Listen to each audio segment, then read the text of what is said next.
इस बालक के लिए बहुत बहुत शुभकामनाएं हैं, मंगल कामनाएं हैं हमारी ओर से। भगवान सदैव दीर्घायु प्रदान करें और इसी प्रकार से ये समाज सेवा कर अपने नाम को सदैव यूं ही आगे बढ़ाते रहें। बहुत बहुत शुभकामनाएं, मंगल कामनाएं। इधर माताओं, बहनों और भाइयों, आप लोग उसी बिंदु पर ध्यान को केंद्रित रखें। आज वो दोनों लड़कियां जब सरोवर में स्नान करने को गईं, सो एकदम से गर्मी के मारे बेचारी वैसे परेशान रहे, सो जल्दी जल्दी जल्दी जल्दी कपड़ा उतार के किनारे रख दे और कपड़ा उतार के किनारे रख के एकदम से बस जल में दोनों लड़कियां घुस गई।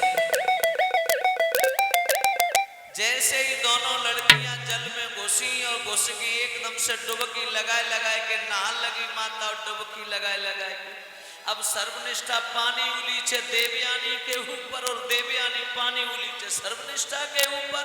दोनों बड़े प्रेम से नहा रही हैं।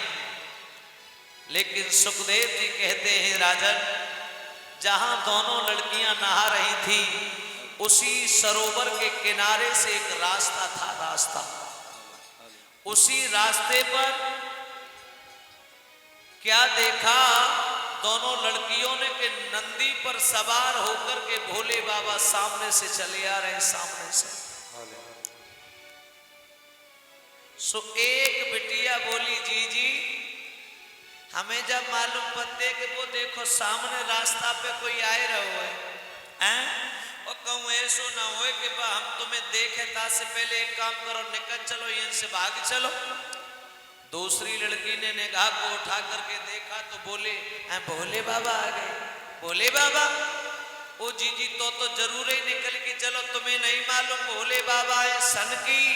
कहूँ मन बनियो तो बागा पर यहीं बिछाएंगे और आसन लगाए के यहीं भजन करने लगेंगे, और हम तुम्हें कहूँ ऐसी अवस्था में नहा तो देख लो तो श्राप दे देंगे, श्राप।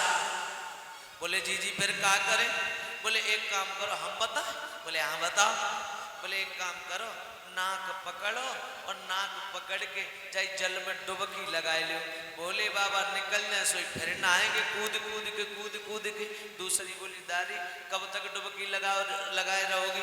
बाबा को समाधि लगाए के बैठे गए तो यही डुबकी लगाए आराम से नेक देर होएगी। बुलुल बुलुल बुलुल बुलुल बुलुल बुलुल बुलुल बुलुल से पक्का से प्राण निकल इधर है। फिर क्या करोगी? सब मछलियां खा जाएगी। बोले एक काम करो तो फिर भाजो यहाँ से। सो एकदम से दोनों लड़की उस सरोवर से निकल के माता बाहर आई, और जहां पर कपड़ा पड़े थे दोनों कपड़ों पर टूट पड़ी और जल्दी जल्दी जल्दी जल्दी कपड़ा पहनने लगी। पर कपड़ा पहनत पे एक भूल हो गई। कहा, जो कपड़ा आते देवयानी के बे पहले सर्वनिष्ठा ने, और जो सर्वनिष्ठा के कपड़ा आते बे पहले देवयानी। देवयानी कहने लगी, क्या है? बोले तुमने हमारे कपड़े काय को पहन लिए? सर्वनिष्ठा कहने लगी, हमने पहन ले तो क्या होगा, तूने तो हमारे पहन ले। देवयानी, अच्छा राजा की लड़की तो नहीं है, देवयानी एक ब्राह्मण की लड़की है, शुक्राचार्य की लड़की है, और सर्वनिष्ठा जो है वो बृहस्पति राजा की लड़की। बृहस्पति की लड़की आगे बढ़ी और आगे बढ़कर के कहने लगी, वो कह रही है कि तूने हमारे पहन लिए, हमने तेरे पहन लिए तो कुछ नहीं बिगड़ा। अरे तू ये नहीं जानती है कि तेरा बाप एक भिखारी है, और भिखारी होकर के वो आज हमारे बाप के टुकड़ों को खा खा करके अपना जीवन यापन कर रहा है। ऊपर से कह रही है कुछ नहीं हुआ। जब बृहस्पति की लड़की आगे बढ़ी और तमाए के जन देवयानी के गाल में एक ही में लांटी सी जराई दे। अब बहु ब्राह्मण की लड़की रहे, सो बहु कम नहीं बड़ी आगे बढ़ी, मां ने तमाचे को जवाब तमाचे से देना शुरू कर दो, तड़ाक तड़ाक तड़ाक तड़ाक। जो क्रिकेट जैसे चौका छक्का लगे बुद्धि ठिकाने। मामला इतना बिगड़ गया कि आज देवयानी का जूड़ा सर्वनिष्ठा के हाथ में और माता सर्वनिष्ठा का जूड़ा रहे देवयानी के हाथ में। लड़ाई बढ़ गई। लेकिन एक बात अजब थी, जिस जगह पर दोनों लड़कियां लड़ रही हैं, मां पे एक कुआ हो, कुआ। सो जो शुक्राचार्य की बिटिया रहे बस शरीर से ने कमजोर हो रहे, अब राजा की लड़की रहे खाई पी शरीर की रहे, तंदुरुस्त रहे, ताकतवर। सुबह धक्का मारते गई देवयानी में, धक्का मारते गई और पीछे कुआ है, तो कुआ में देवयानी को पांव फिसलो सो गम से कुआ में डाल के और सर्वनिष्ठा तो अपने घर चली गई। पूरी रात हो गई कुआ में पड़े पड़े।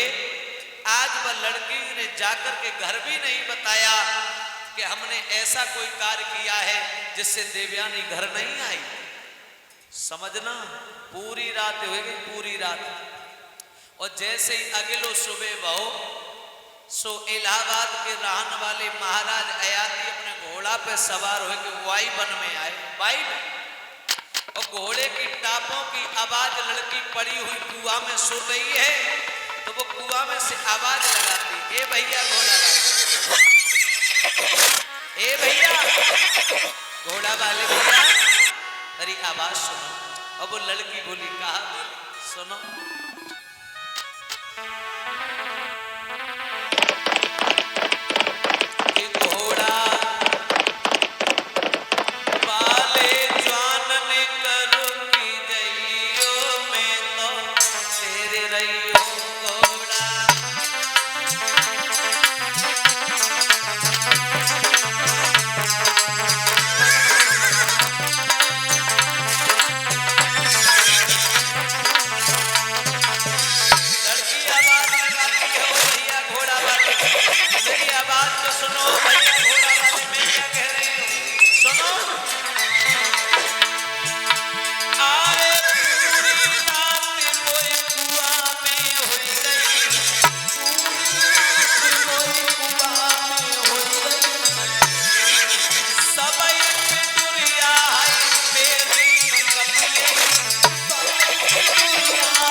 सोच रहे हैं ये आवाज कहां से आ रही है।